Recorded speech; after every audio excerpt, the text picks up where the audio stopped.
So in this second part of the interview, we're going to focus on one of the renewable energies that may not be so familiar to all of you, the renewable hydrogen. So this is why I give you Miguel to explain all the process and why is it so important and the potential of the renewable hydrogen.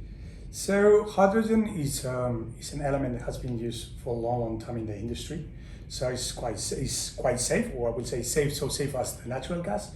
But if it's used properly, but the difference is that it's carbon neutral. So basically there is no CO2 release if it's generated from the right source. Mm-hmm. So currently 99% of the hydrogen generated around the world comes from the natural gas through a reforming. That is a process that removes the CO2 and leaves only the hydrogen. Mm-hmm. And that is called grey hydrogen, which is not very clean. And in order to replace it for a carbon footprint negative or remove the carbon footprint, basically there are different technologies to do that. And when, for example, through electrolysis or through all the technologies like, for example, waste to gas, in which can be processed, and the footprint is neutral.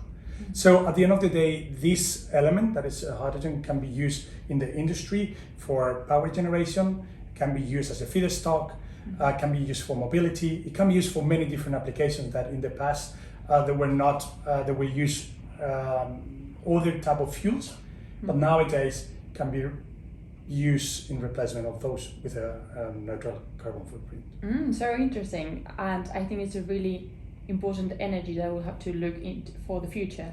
And in terms of the presence in Singapore, is it very present, the renewable hydrogen here in Singapore, and is it in Spain? So let's say that in the past it has been used massively in the industry, especially in the refinery, for example, in Jurong. In Jurong, as part of the process in the refinery, you need hydrogen. So again, what you use there is grey hydrogen, but now companies like local companies like Shell, like Keppel, many big companies, they are trying to replace that for different processes. For example, semiconductors, currently they used to bring it from abroad as a grey hydrogen. Semiconductors, you use it for certain processes.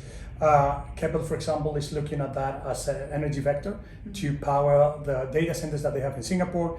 Some others, like the refinery, they're using it as replacement for the grey hydrogen. So there are many applications. What is true is that nowadays the price is still of green hydrogen generation or renewable hydrogen generation is still not so competitive as the grey one.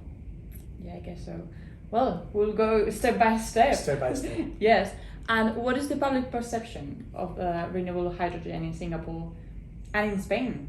So I believe that, coming back a little bit to the question that you made before, so the green hydrogen in Spain or in Europe is something that currently is strongly subsidized, with the main reason of geopolitical reasons or energy security reasons.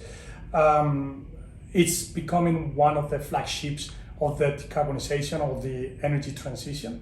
It's something that is happening also in Singapore. Singapore, given the limited resources, natural resources, it will take longer time.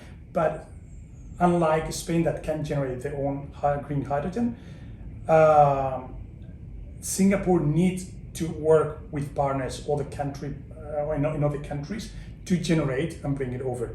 But the idea is, according to the fourth switch of the new strategy from the government, the idea is that by 2030 and 2050, the carbon footprint is reduced and hydrogen is going to play a strong role. Wow. And talking about the commercialization process, how is it and how does it work? Is the government, for example, the main buyer, or there are private buyers as well? In general, it's more, governments provide the right ecosystem for that. Basically a regulation, probably some grants, probably some subsidies in order to make this run and become parity to the current fossil fuels. But it's actually the industry, the one that is actually generating, and it's actually matching with a buyer, an off-taker, that actually use that in their processes or in different commercial applications. And I want to talk a little bit about HAWEAS, because you founded HAWEAS and is such an important and groundbreaking company. But is it really easy to set up this kind of companies in Singapore?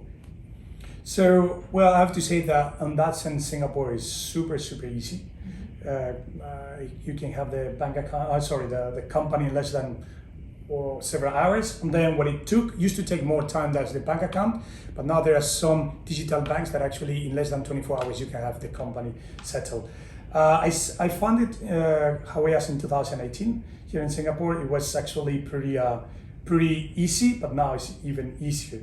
Also in Spain, I have also the experience. We have also a company in Spain, and the one in Spain, it was a little bit more, not difficult, but definitely took longer.